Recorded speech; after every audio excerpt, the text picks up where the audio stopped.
Hello and welcome back for day 2 of the Hunters Leadership Forum, How to Talk About Hunting webinars.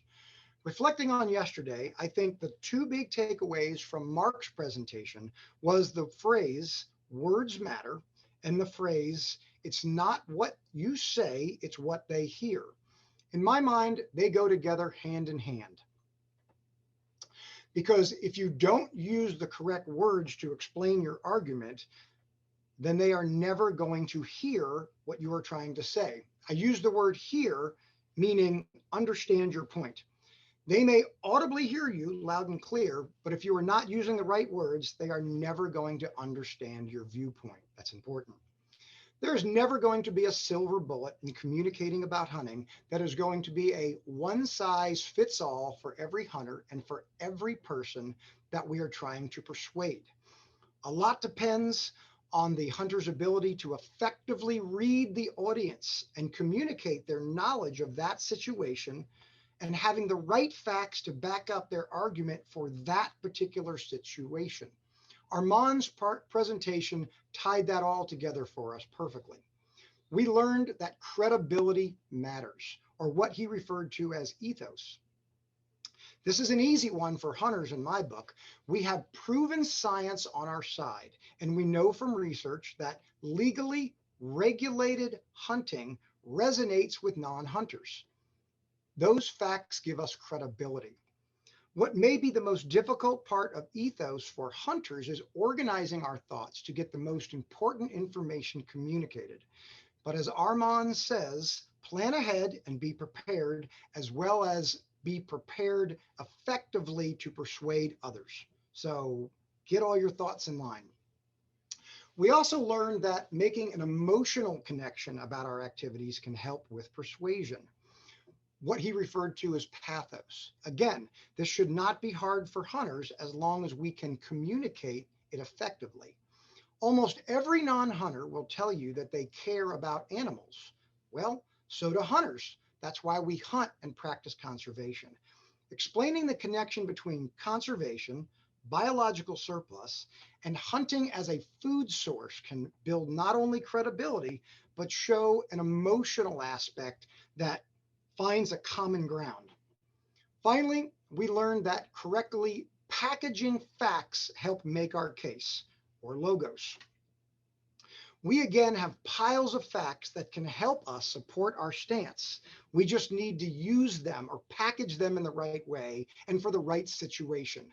Knowing how to read your audience is helpful in packaging the right facts. Well, today, Mark Duda, the Executive Director of Responsive Management, is going to be getting into the heart of the research on how the American public relates to hunting.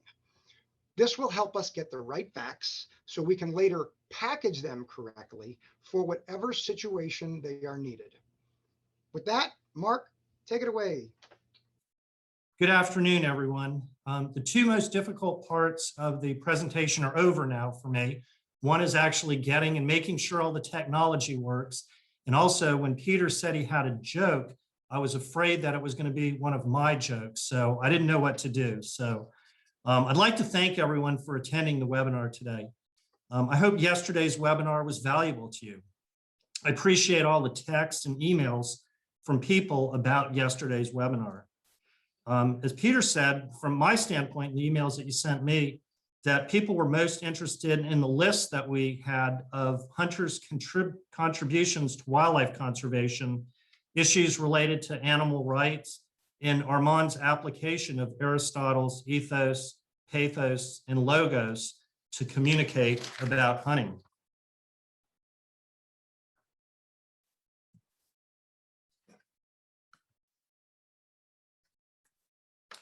I do want to say I received a couple of emails that went something like, Mark, you do realize you scheduled 4 webinars during spring turkey season, don't you?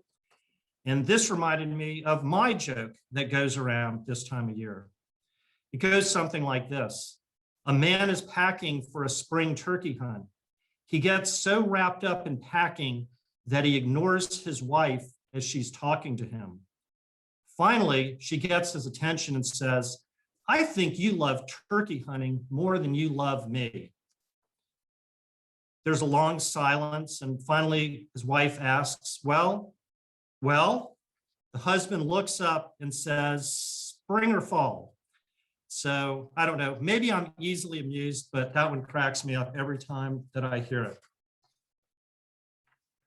Today, we're going to get into the heart of the research by looking at attitudes toward hunting and how support and opposition change based on species motivation and method. We're going to take a close look at how to apply the animal rights continuum. Yesterday, I gave you a glimpse into this continuum and why it's important, as well as how it can help us talk about hunting more effectively. We're also going to get further into the factors that affect Americans' attitudes toward hunting. As a reminder, all of the information I'll be discussing today is based on data from scientific surveys. And this is a good place to emphasize the subtitle of the book, Research-Based Communication Strategies. The sources used to support the communications recommendations are detailed in 26 pages of endnotes. Much of the book is based on research conducted by my firm, Responsive Management, and I wanted to give you just a quick overview of some basic information on our survey methodologies. We use the full range of data collection methodologies, including telephone, mail, online, and multimodal surveys. We conduct surveys using scientific, probability-based samples, meaning our survey respondents are randomly selected. We do not conduct opt-in surveys that are just slapped onto the internet where anyone is free to respond. Our mail surveys use multiple waves of contact, including through both letters and postcards. When we do conduct online surveys, we use the highest quality panels in which respondents are recruited through probability-based random selection. Well, I tell you this because I want you to feel comfortable with the data that I'll be presenting today. As an example of our survey work, I wanted to highlight one of our recent surveys for an academic client.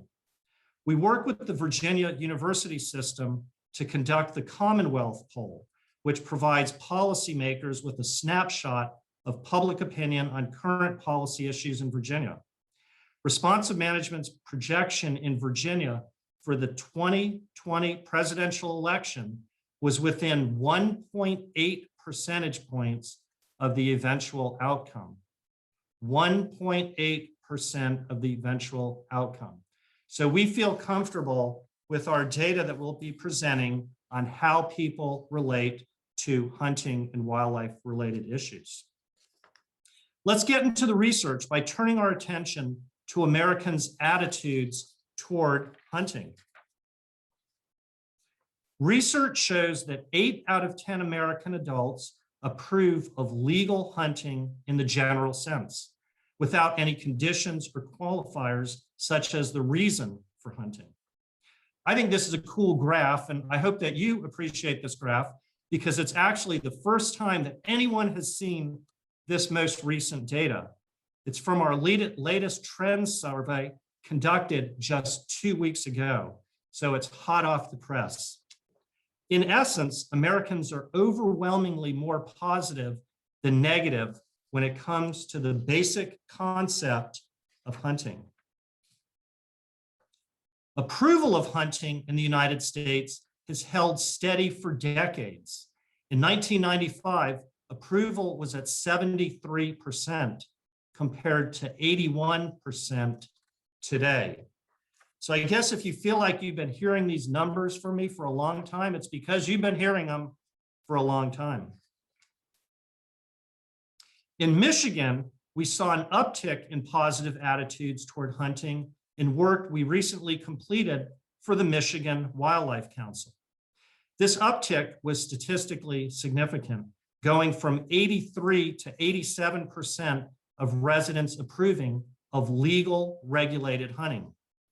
This increase was not accidental. the Michigan Wildlife Council has been running an effective campaign to increase cultural support for hunting since 2015. The Michigan Wildlife Council is a governor-appointed public body that was established in 2013 and funded through a $1 surcharge on the sale of every hunting and fishing license.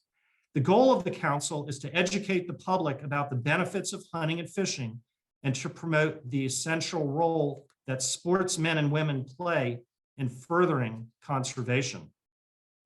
In this study, approval of all the hunting and fishing topics that their campaign focused on in 2020 was up. Approval of the topics that the campaign did not focus on in 2020, which we measured through this survey, was not. It either remained unchanged or even decreased slightly. These results show that well-designed campaigns based on a solid foundation of research work. Getting back to national level data, this graph shows how approval for hunting varies by demographic group. Some of the findings here are really surprising. For example, white rural males are the most supportive of hunting. White, come on, got to see smiles there. How much am I getting paid for this? These are incredible insights. White rural males support hunting. But in all seriousness, take a look at that top first variable, has friends who hunt. This underscores the incredible importance of social influence in helping to shape attitudes toward hunting. The takeaway is that hunters should not be afraid to talk about hunting. Knowing a hunter is important, and cultural acceptance of hunting can be increased by hunting and having hunters talk about hunting in the context of our other recommendations presented in the webinar. But take a look at some of the findings here. Look down that. Look how attitudes vary by age, race, and gender. When setting up campaigns to increase cultural support for hunting, take a look at those, and target marketing is incredibly important. A few years ago, Responsive Management conducted a study that looked at peer influence among youth in terms of their attitudes toward hunting. And this survey showed the exact same thing. Kids who personally know someone who hunts are more likely to approve of hunting.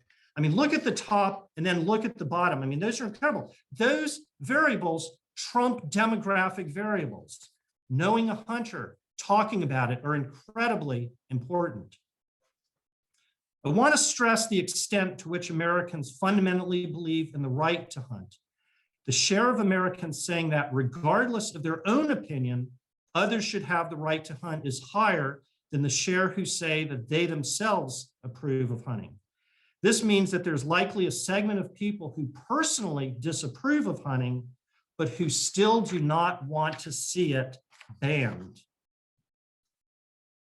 Specifically, 9 out of 10 Americans agree that regardless of their own personal opinion, others should have the right to hunt. This is even higher than the percentage who express approval of hunting in general. You saw me allude to this hunting as a right theme yesterday, and we'll get into it a little bit more later on. But it's an important theme and one that resonates with the American public. While an overwhelming majority of Americans approve of legal hunting in general, this approval tends to be conditional rather than absolute. In fact, approval of hunting varies rather significantly based on the species being hunted, the method of hunting, and the motivation for hunting. Let's take a look at Americans' attitudes toward hunting different species.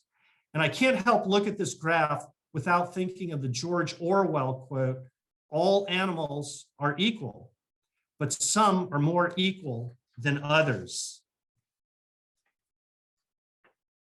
Americans are far more likely to approve of hunting for ungulates, waterfowl, and small game than hunting for predators like mountain lion, wolf, or bear.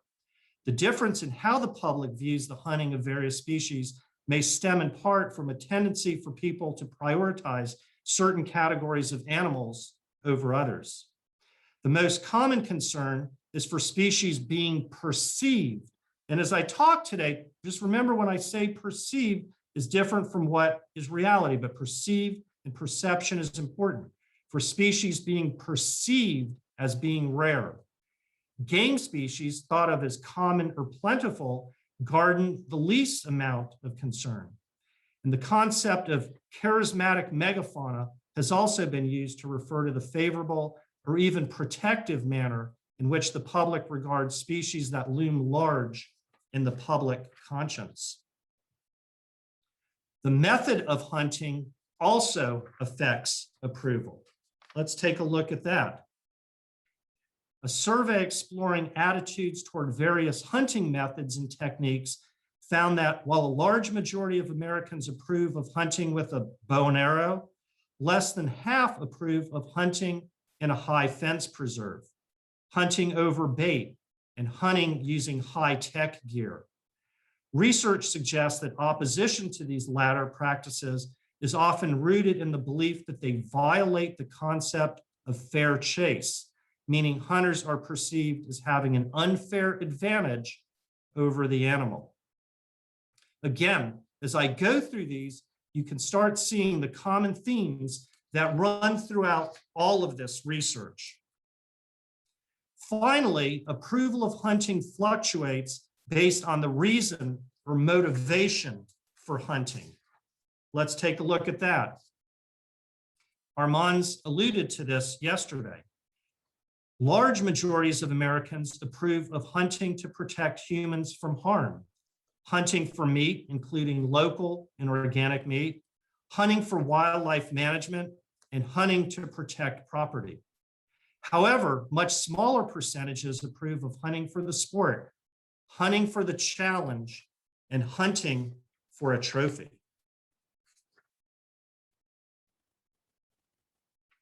There are some interesting trends in Americans' approval of hunting by motivation, and this is why I love trends studies.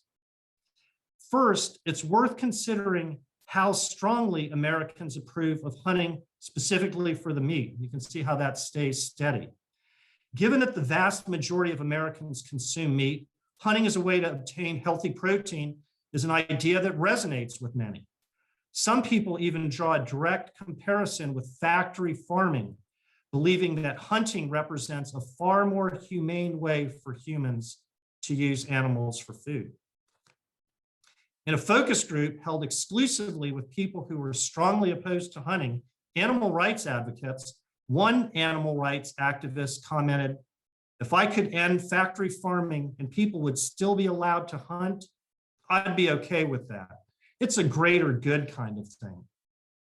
Approval of trophy hunting, while always fairly low, dipped even further following the high-profile killing of an African lion by an American dentist in 2015. Okay, so that incident was in July of 2015. Our survey was early 2016. Approval of hunting decreased from 28% in 2006 to 21% in 2016, before rebounding to 29% in 2019. Negative news about hunting can impact opinions. And look at that. That's just absolutely an amazing graph, how that shows how Cecil just impacted things so much.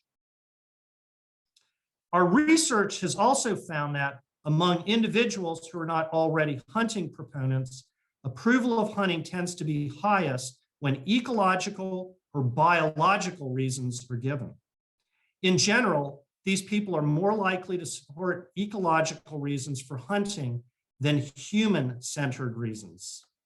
Such reasons include if habitat could be better protected, if the overall health of the ecosystem would be better, if hunting were used to manage wildlife, and if hunting a common species was done to help an endangered species. These motivations for hunting have notably higher levels of support compared to reasons relating to sport or recreation, or even hunting to reduce property damage experienced by farmers. When talking about the benefits of hunting to non-supporters, focus on the benefits of hunting to wildlife rather than the benefits to people. For example, if arguing for hunting in a situation of an overpopulation of deer, focus on how hunting will benefit the deer population in their habitat rather than on the decreased damage to change human populations as it relates to property or orchards. Ecological benefits trump human benefits among those individuals who are not supportive of hunting. And we can apply that in a number of ways. Okay, here's two words on the screen, and we're going to look at those two words. And I didn't want to put any pictures here. I want you to focus in on those words.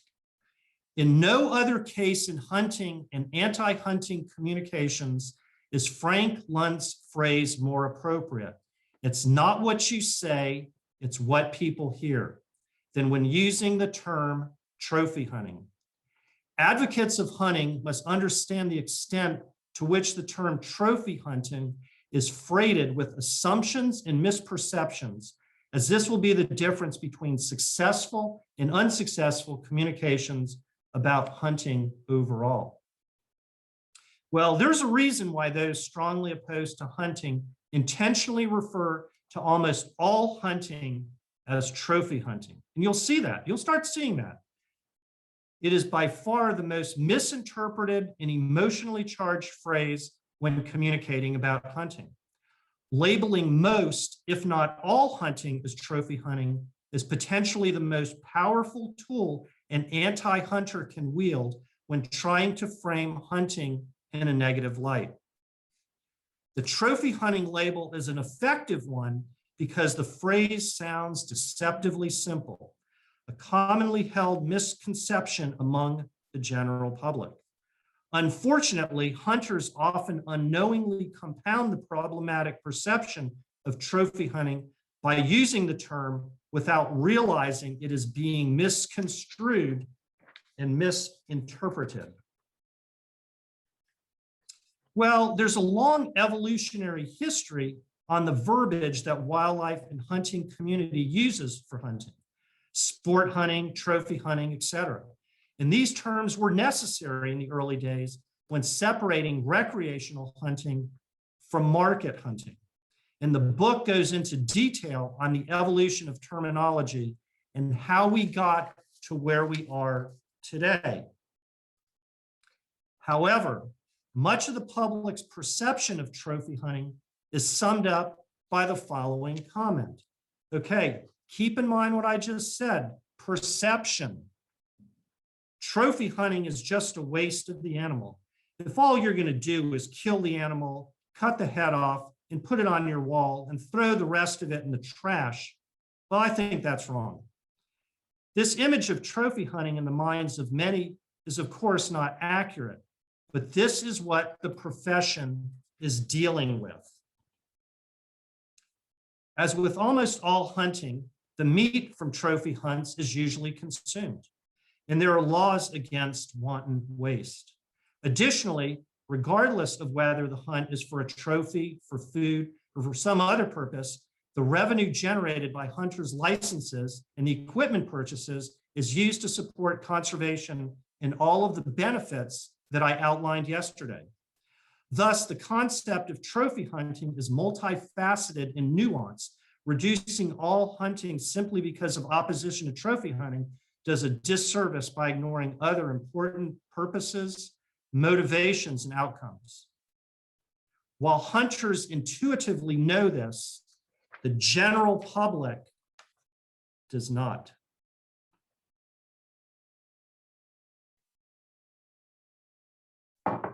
The relative lack, and I wanted you to just stay around with that because I worked hard on that little graph.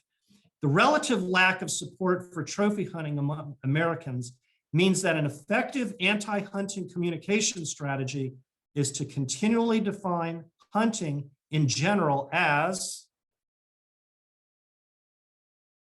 trophy hunting, trophy hunting, trophy hunting. Repeated enough, this strategy can be effective. When asked to describe their feelings about legal hunting in general, several of our focus group respondents commented specifically about trophy hunting. This suggests that for many people, trophy hunting has overshadowed hunting in general to the point where it has come to define hunting almost completely. The tendency for attitudes toward hunting to vary based on species method and motivation is consistent with the most common reasons for approving or disapproving of hunting. Approval of hunting is most often rooted in the belief that hunting constitutes a natural connection between humans, wildlife, and nature that has persisted throughout history. Americans are therefore largely approving of hunting scenarios in line with this premise. That is, the hunting of plentiful species for their meat or for wildlife management purposes using methods that allow for fair chase. Disapproval of hunting, meanwhile, is largely rooted in concern over the well-being of individual animals and the concept of fair chase. This helps to explain the relatively high opposition to hunting when it is perceived as unnecessary, hunting using methods that are perceived as giving an unfair advantage over wildlife, and hunting that does not appear to serve as a legitimate purpose. Trophy hunting amounts to the perfect villain or straw man argument for opponents of hunting because so many in their target audience fail to differentiate between the perceived aspects of trophy hunting and the more acceptable aspects of legal recreational hunting. Inflammatory misperceptions of trophy hunting conveniently ignore the conservation, economic, and food supply benefits of these types of hunts, both in America as well as abroad. Anti-hunting arguments simply conflate the perception of trophy hunting with all types of regulated hunting. For example, anti-hunters can paint the average big game hunter as an egotistical, unethical trophy hunter simply by conjuring up images of mounted deer heads and photos of impressive bucks, again, ignoring the likelihood that such items are merely kept as reminders of the hunt and the animals harvested as being consumed and fully utilized. Depicting all regulated hunting as trophy hunting is also fairly easy to do because most non-hunters have never actually observed a hunt. With a blank canvas to work with, the anti-hunter can skillfully paint in bold shades of exaggeration and falsehood regarding the specifics of how animals are hunted. The rise of social media has also strengthened opposition to perceived trophy hunting by facilitating the rapid spread of images that appear to celebrate trophy harvests. The lack of backstory and context for such photos is an asset for anti-hunters and a liability for ethical sportsmen and women. Furthermore, recreational hunters often unwittingly play into the stereotype by posting photos of harvested animals, but not the hunt itself, such as the setting and scenery of the hunt. This can reinforce the view of hunting as nothing more than an activity of killing and exercising control over wildlife. What other impression is the non-hunter left with? Celebratory photos that appear to portray a dominionistic attitude and lack of respect for wildlife are crucial pieces of evidence for the anti-hunter in demonstrating the evils of hunting. Let's talk about how to respond. First, anti-hunters must be defined and asked to define trophy hunting. Chances are the description will be incorrect. Effectively communicating about hunting means being ready to discuss what trophy hunting is and what it isn't. We cannot allow anti-hunters to get away with blatant and inaccurate misrepresentations of what trophy hunting is. Recreational hunting in the US is not the same as the common misperceptions of trophy hunting. Hunters appreciate the recreation and challenge, but also hunt within the regulations set up to protect and manage wildlife populations. They almost always utilize the meat from their harvest and contribute financially to wildlife conservation and management. We must also not be afraid of calling out fellow hunters who do play into this stereotype with unethical postings. Quite honestly, the few hunters that do play into these stereotypes are an anti-hunter's best friend. Too bad they don't see it that way. They might think it's cool, but it's not. It does everyone a disservice. Recreational hunters value the wildlife that they harvest and utilize as much of the animal as possible. And most importantly, the meat is consumed. Recreational hunters do not waste the resource. If they have more meat than they need to feed their family, they share it with friends or donate it to organizations that will distribute it to those in need of food, such as Hunters for the Hungry, which has provided over 28 million servings of meat from hunters' donations since inception in 1991. It's a huge number. As you can see here, most US hunters hunt for the meat or for social reasons. Very few hunters hunt primarily for a trophy. And that's really cool that we have data going back all the way to 1980. Then you can see that dip down and back up. This is the latest I have on this is 2017. We're doing a study right now, so we'll have 2020 data from 2021 looking at 2020. And I imagine that's going to go up even more, at least from the states that we're doing it in an individual manner. Let's turn our attention to animal rights, animal welfare, and dominionism. I covered a little bit of this yesterday, but it's important to look at this topic in more depth now. As I discussed yesterday, Americans' attitudes toward the use of animals exist on a continuum of acceptability. At one end of the continuum is the animal rights mindset, which is the belief that animals have rights like humans and should not be used in any way. At the opposite end is that dominionistic mindset, where the belief that animals can be used by humans regardless of the animal's welfare or rights. The middle of the continuum represents animal welfare, the idea that animals can be used by humans as long as the animal does not experience undue pain and suffering. Each mindset is accompanied by various beliefs and behaviors concerning the extent to which animals may be used by humans. Most Americans identify as proponents of animal welfare, the middle of the continuum. When given definitions of animal rights, animal welfare, and dominionism, and asked to select one of those that best describes their belief, 82% of Americans choose animal welfare, compared to 14% who select animal rights. And focus on this, please, just 4% who identify as proponents of dominionism.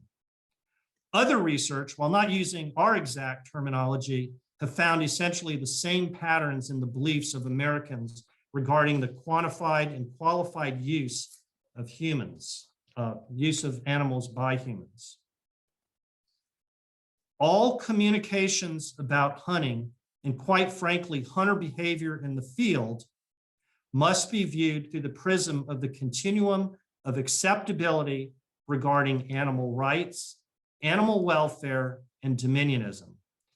Communications and behaviors that appear to be aligned with the dominionistic side of the continuum will be rejected. Messages built around animal welfare, on the other hand, are more likely to be accepted. Proponents of hunting should not cede the middle ground, the belief that animals can be used by humans provided they are treated humanely, to proponents of animal rights. as the vast majority of hunters are ethical and care about the humane treatment of wildlife, legal hunting is consistent with animal welfare. This is why hunters practice shooting before hunts to ensure accurate and quick kills. This is why we practice fair chase and ethical behavior while hunting, and why there are laws and regulations regarding safe and ethical hunting. This is why we need to be fully cognizant of our language and our social media posts. And as we look closer at the continuum, and despite animal rights claims to the contrary, legal and ethical hunting should not be a dominionistic activity. If hunting is painted as a dominionistic activity, we lose the support of most Americans. So who is that? Everybody knows that is, I'll give you, it's Vanna. It's Vanna White. Well, let's put this into play. I'll show you a few images, and I want you to consider where on the continuum they fall. Now, I'm not making any value judgments here per se, but we are in a webinar to talk about how to increase cultural support for hunting. Remember, it's not what you say, it's what people hear. Similarly, it's not what you see as a hunter, but what a non-hunter sees. Where on the continuum do these pleas for money fall? Well, they fall in the animal welfare part of the continuum. Rarely would you see a plea for money in which the organization blatantly advocates for animal rights. This is because they would lose most Americans, and now you know why. And think about how at the same time, opponents of hunting attempt to portray hunting as a dominionistic activity. Think about the conversation we just had about how trophy hunting is portrayed.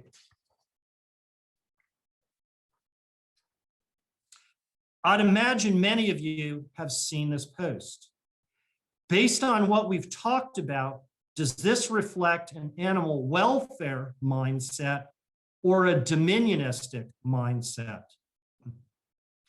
Do you feel this increases or decreases cultural support for hunting? Now, if I were in a class, I could get some feedback from facial expressions, but I can't. I'm sort of looking at a blank wall here. Here's an article that appeared a few years ago that showed a hunter who killed numerous animals, some as a hunting guide and some for wildlife management purposes. However, what type of attitude does the language portray? That language being totally unrepentant. Does this increase or decrease cultural support for hunting? Could different language have been used? Finally, these photos were collected by Brandon Wickman on his blog Legendary Whitetails. What type of attitude do these images portray? And I ask you again, does this increase or decrease cultural support for hunting? Take a good look at that photo in the upper left-hand corner. Is that cool? Whose best friend is that individual's? An anti-hunter's best friend, or to increase support for hunting? Again, remember the importance of ethos, pathos, and logos. Ethos refers to credibility. Pathos refers to emotion, and logos refers to logic. Building support for hunting depends on communications that incorporate all three elements. This extends to all aspects of hunting communications, including the tone of discussions about hunting. Strengthening cultural acceptance of hunting requires advocates who are trustworthy and knowledgeable, but as importantly, empathetic. People want to know how much you know, but more importantly, They want you to know how much they care. People want to know how much you know, but more importantly, they want to know how much you care.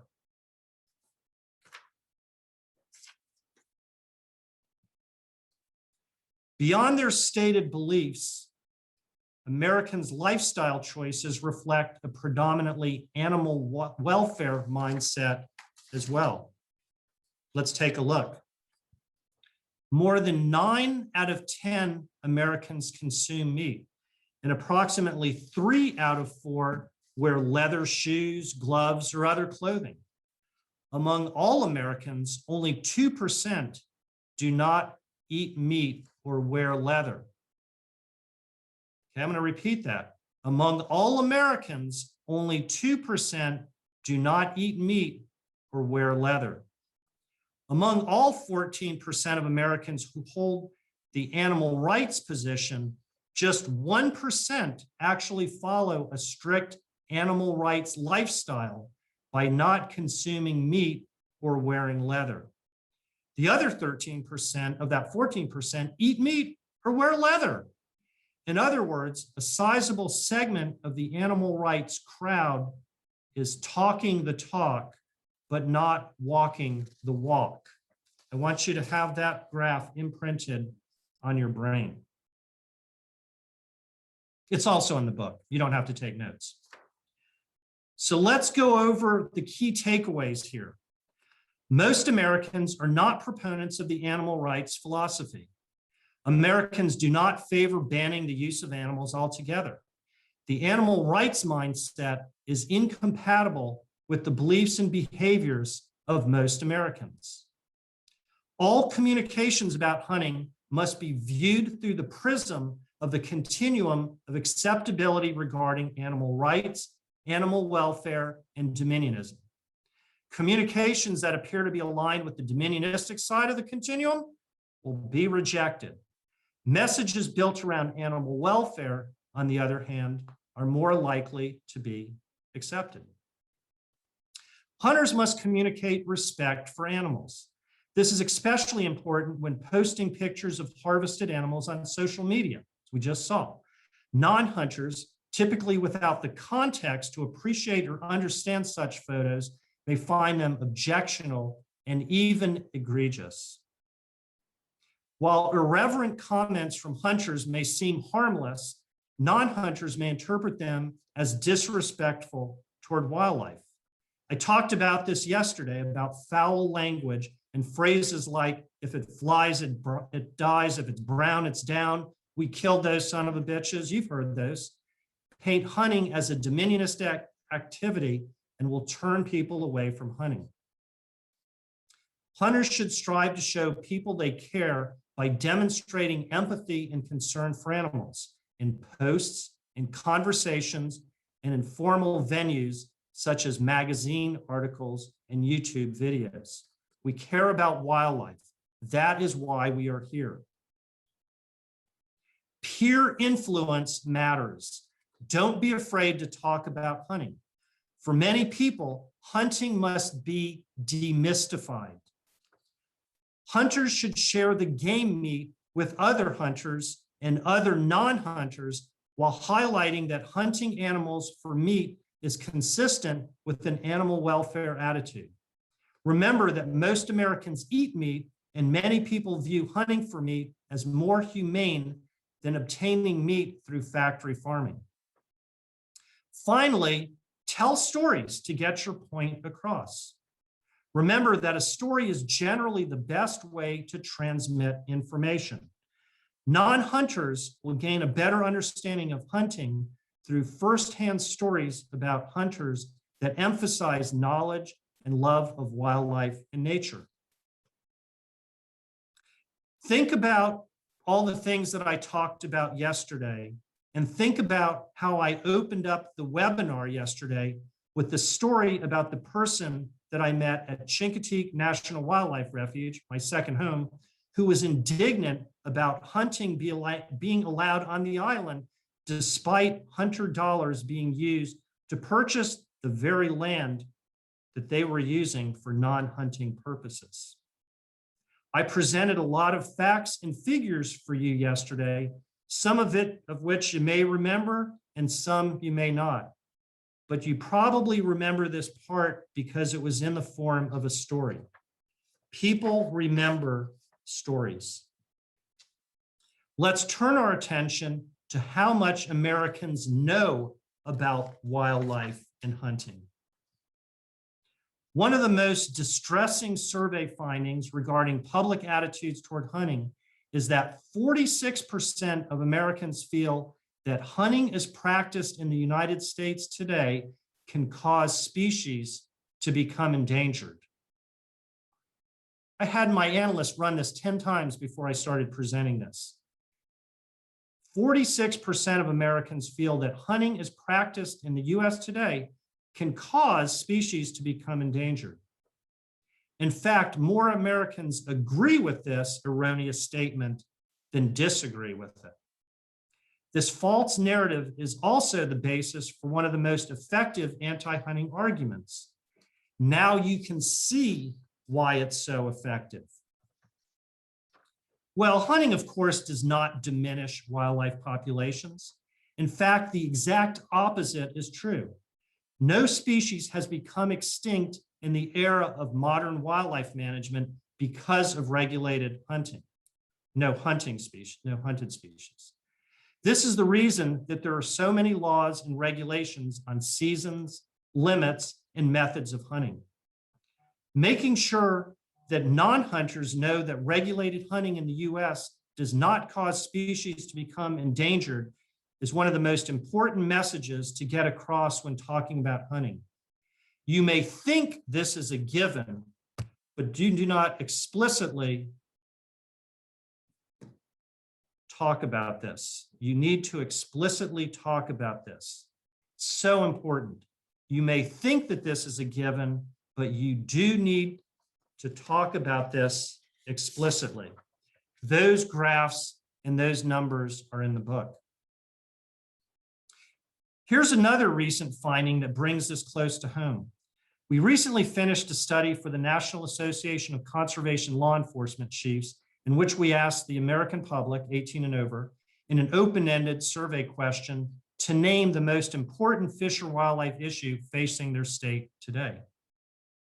As you can see from the responses, knowledge of specific fish or wildlife issues is fairly low, reflecting little awareness on the most basic of questions.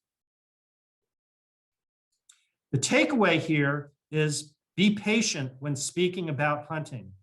While Americans care about conservation, they do not know much about wildlife or hunting, including even basic information about wildlife management. When talking about hunting, be patient. In addition to being patient, be positive.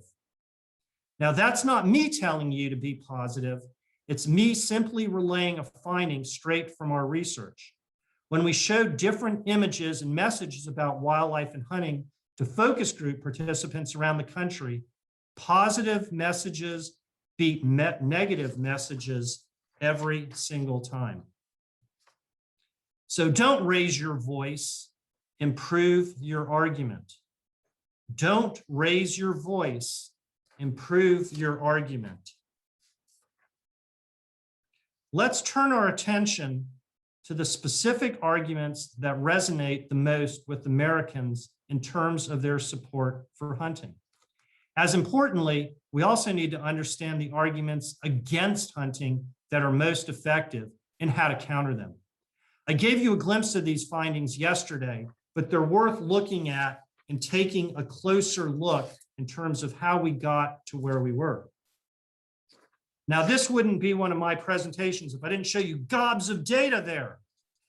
In a project funded by the Hunters Leadership Forum, we began by identifying a total of 82 individual pro and anti-hunting arguments through a systematic review of literature and other material, including televised and print debates, advocacy and campaign material, research reports, and other sources in which arguments for and against hunting were expressed.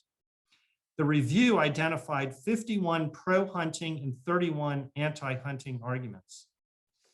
We then surveyed more than 15,000 Americans with respondents rating the effectiveness of these arguments based on persuasiveness.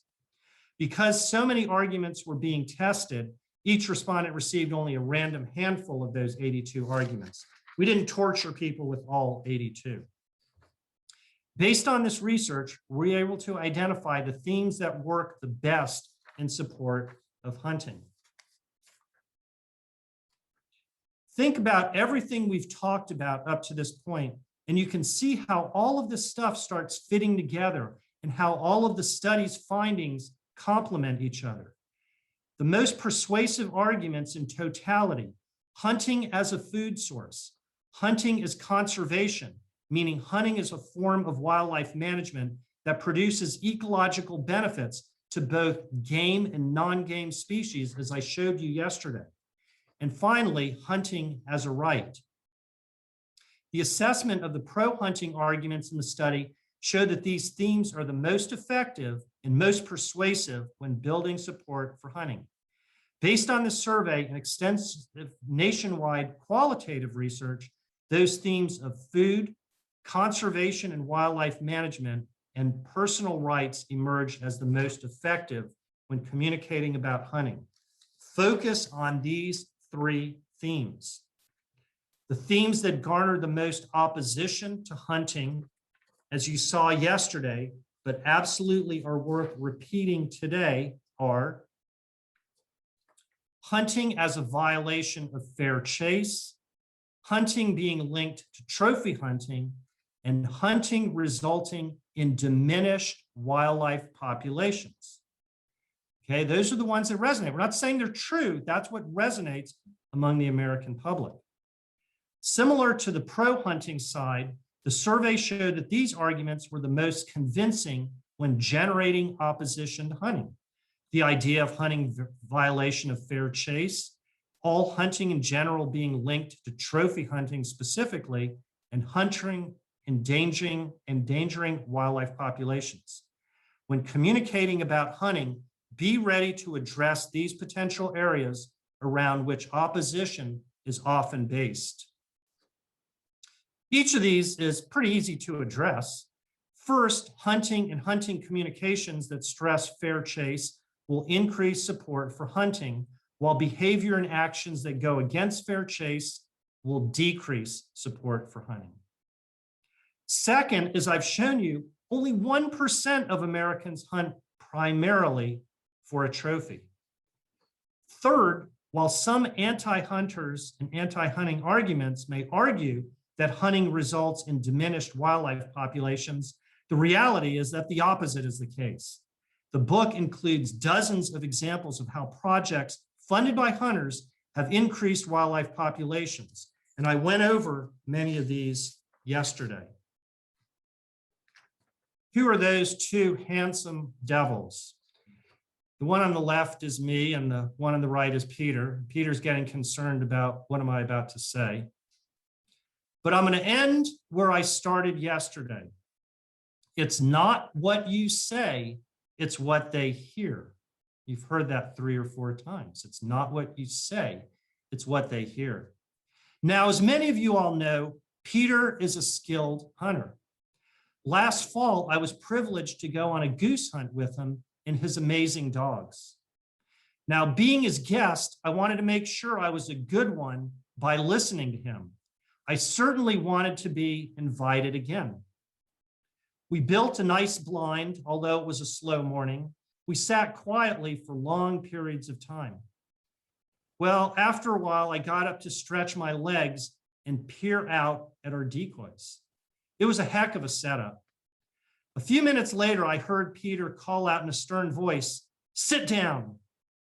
So I sat down. Another hour passed, and I needed to stretch again. At this time, the heavy fog had lifted, allowing me to get a nice view of the beautiful farmland we were hunting on. But I did wonder if any birds would come in. Again, I heard Peter shout out, "Sit down." So I sat down again. And then Peter turned to me and asked, "Do you think I'm talking to you?" I said, "Well, weren't you?" He said, "Mark," you can hear Peter saying this, "Mark, I'm talking to my dogs." We both cracked up. But there was a lesson in there. It's not what you say, it's what people hear. Peter was saying one thing, thinking one thing, and I was hearing another. The day turned out well. The geese came and we limited out, but not without an important lesson. So I'd like to thank everyone for again attending today. Really appreciate it. Next week, we're going to move out of all this research and all these graphs, and we're going to move away from any kind of numbers and jump into application. I'm looking forward to it. Thank you, everyone. Thanks for hanging tough and staying with all of that research. It's much appreciated. Okay. Hey, thanks, Mark. That was really good. Appreciate everyone hanging with us. A lot of good information. Obviously, there's way more in the book. Next week is going to be really cool. The next webinar is the 22nd, next Thursday. It'll be all Armand's and Sam's content. They will provide some extensive instruction on formal and informal communications strategies, including persuasive tactics and effective messaging. Sam and Armand are professionals, the best at what they do in the industry. We're lucky to have them. It's a perspective on our industry that we don't normally get. So you don't want to miss next Thursday. They're going to do a really good job for us. Thanks again for coming and listening to our content. I hope you have a great, safe, fun weekend. See you later.